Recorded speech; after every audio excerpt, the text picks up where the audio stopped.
Without more ado, I'd like to welcome our first speaker, Tom Suarez. Tom has written and lectured extensively on the Palestinian issue, including at major UK universities and the UK House of Lords. He's known for his 2016 book, State of Terror, and Ilan Pappé describes this book as the first comprehensive and structured analysis of the violence and terror employed by the Zionist movement and later the State of Israel against the people of Palestine. Tom's other books include Writings on the Wall, Palestine Hijacked, and Palestine 60 Years Later. I was also delighted to hear that Tom is a former faculty member of Palestine's National Conservatory of Music and is a concert violinist. So welcome, Tom, and over to you.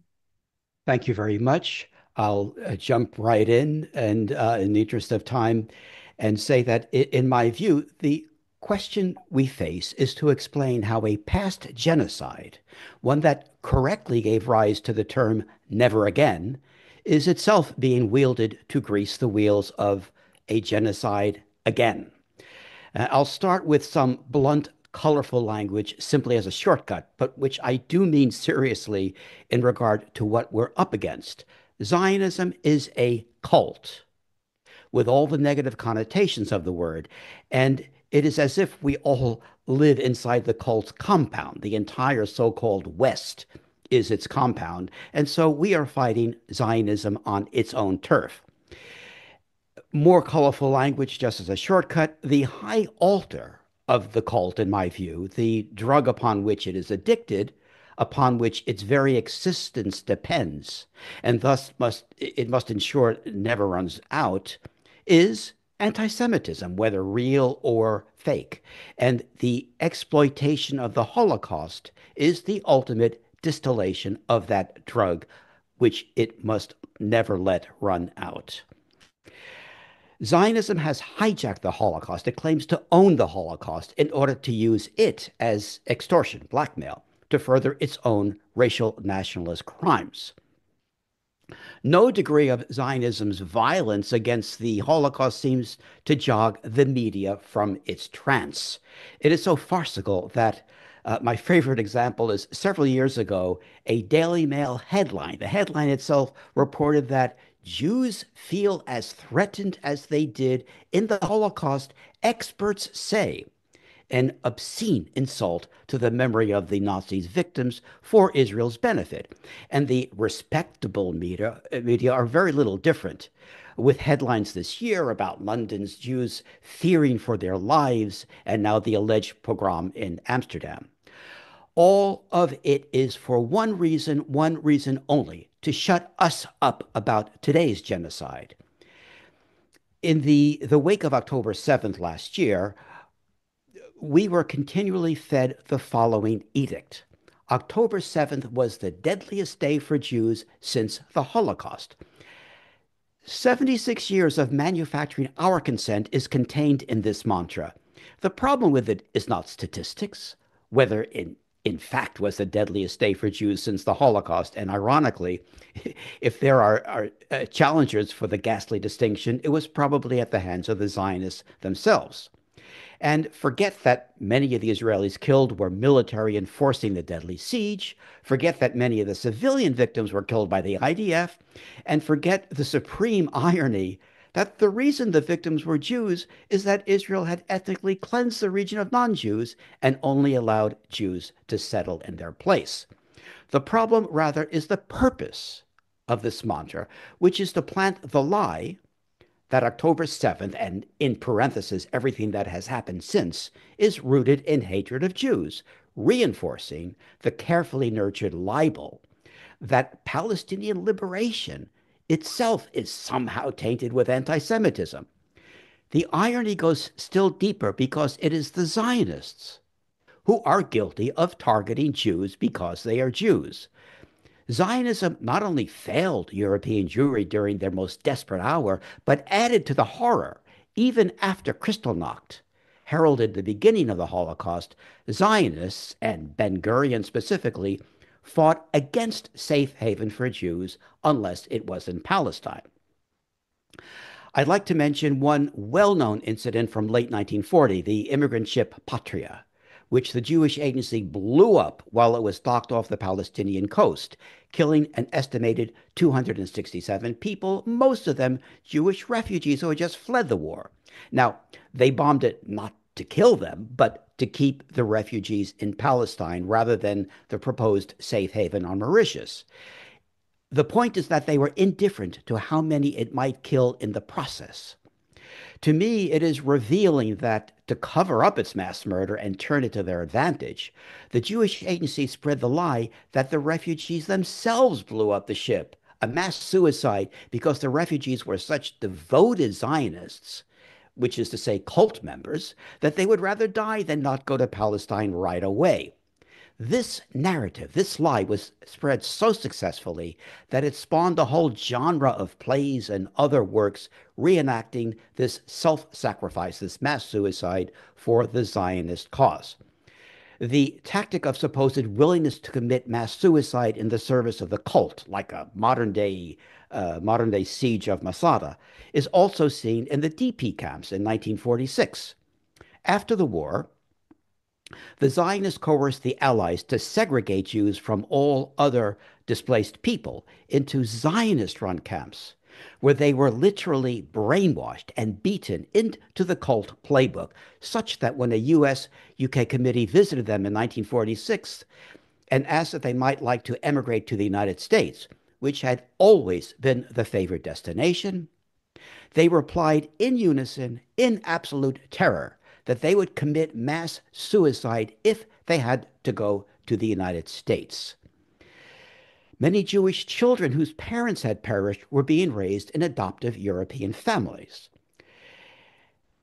And so, at the same time the DPs were being subjected to psychological torture in the Zionist camps, the chief Ashkenazi rabbi of the Palestine settlements, a Rabbi Herzog, ran a kidnapping operation in Europe, forcing the children from their families, making them orphans for a second time, to ship them to Palestine as ethnic fodder.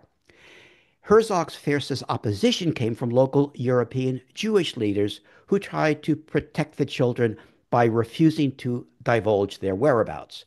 But Herzog used political force to circumvent them whenever he could.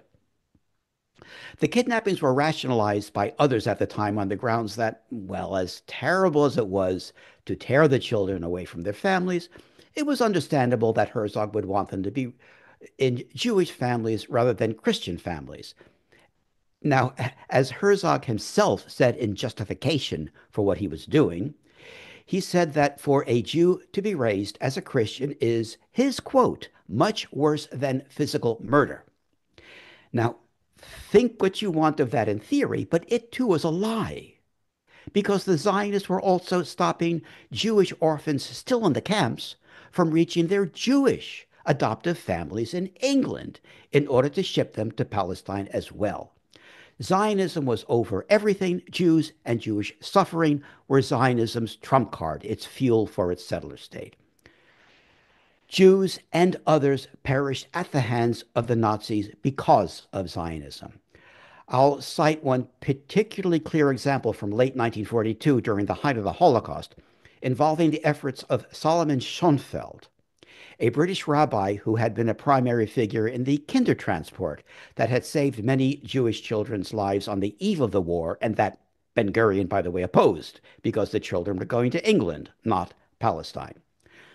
Schoenfeld worked to get the British government to arrange safe passage for Jews and others, interestingly. He included and others who were in Axis territory.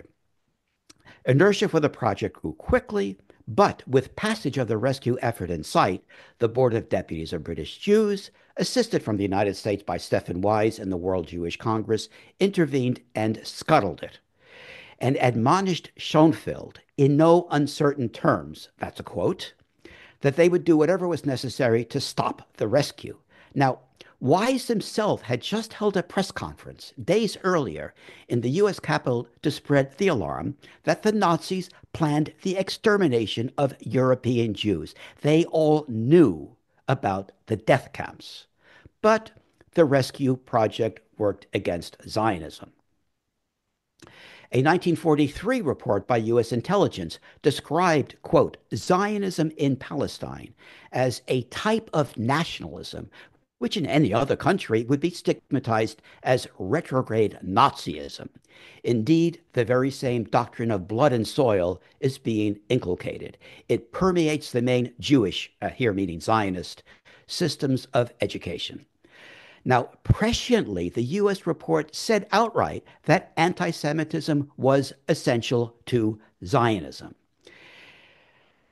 The prominent journalist Robert Welch, who had fled the Nazis, warned that Zionist leaders, quote, have not yet understood that the enemy seeks the destruction of the Jews. We, who have been here only a few years, we know what Nazism is. Zionists, rather, are taking part in the crash of European Jewry only as spectators. The senior inspector of Jewish schools in Palestine, in great secrecy, risked his life to warn about the threat of Zionism, also describing it as a parallel movement to Nazism and alluding to its cult-like nature. Behind closed doors, the Jewish agency, which the nascent Israeli government, discussed its enemies. Its enemies were democracy, the Atlantic Charter, which of course became the basis for the United Nations, reconstruction. They were afraid that with the improvement of conditions in Europe, the pressure on Palestine would subside, and they feared, yes, a fall in anti Semitism. Ben Gurion lamented that, quote, his quote, the democracies, in contrast to the dictator states, recognize the Jews as people having full rights of citizenship. This was a problem. And the agency blamed what it believed to be declining anti Semitism in the United States on what it called America's democratic attitude. Even regarding the Allied war effort, the Zionists consistently placed their ideology above the struggle to defeat fascism. It lobbied the Yishuv, the Jewish settlers, not to join the Allied forces unless Britain formed a segregated Jewish army that was an encumbrance on the war effort, but that the Zionists could then use to claim that it was an implicit acknowledgement of Jewish nationality and therefore state. This, of course, resulted under U.S. pressure in the so-called Jewish Brigade. The Jewish agency conducted a massive theft ring of Allied weapons and munitions, as if, to quote one British military record, as if paid by Hitler himself. It continued its terrorism in Palestine, taking resources and personnel away from the war effort. The British, by the way, begged the Zionists to stop their terror until Hitler was defeated, but to no avail. Moving on to the last year of the war, in 1944, U.S. President Roosevelt arranged for safe haven and new homes for 500,000 displaced people, more than half of these to be resettled evenly between the United States and Britain. Again, once the plan was headed for success, U.S. Zionists sabotaged it. After the war, the charade of the vessel Exodus is another saga of Jews manipulated for Zionism. The entire charade was grand theater for which safe haven was sabotaged, and the horrific return to Germany was forced upon the refugees by the Jewish agency, and in this case, specifically Golda Meir. After statehood, one person who had saved the lives of thousands of Jews from the death camps, Folk Bernadotte, was assassinated by Israel because he insisted on fixed borders and the return of the refugees, the right of the refugees to go home. And documents classified in recent years have all but proven what was long suspected, that the Lehi, the Stern Gang assassins who were working freelance for Ben Gurion and future Mossad director Reuven Shiloah, not Lehi. It was the Israeli state that assassinated Bernadotte. And in the early years of the state, Holocaust survivors were framed by Ben Gurion for atrocities committed by the IDF. One example being the infamous Kibbutz massacre of 1953. Opposite of its sales pitch, Israel and the Zionist movement are the cynical exploitation of the memory of Hitler's victims. And in my view, we must do whatever we can to make this part of the mainstream discourse. We must work to bring this into common language because it is true and it is one of Zionism's main Achilles heel. Thank you. Thank you. Thank you very much, Tom. I learned a lot from what you said there, many shocking pieces of information.